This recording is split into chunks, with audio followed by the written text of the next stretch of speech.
Is it possible to fall in love with two men? Lord, I've been asking myself that question every day since meeting Killian and Lyric.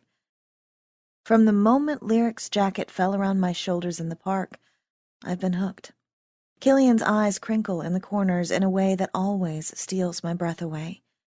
He's the perfect mixture of sweet and dirty.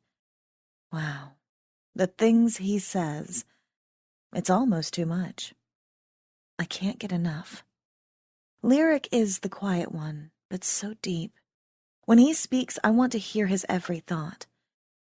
It doesn't hurt that his lips are perfect. Damn, I'm in trouble. These men are famous. What in the hell are they doing with me? There are two of them.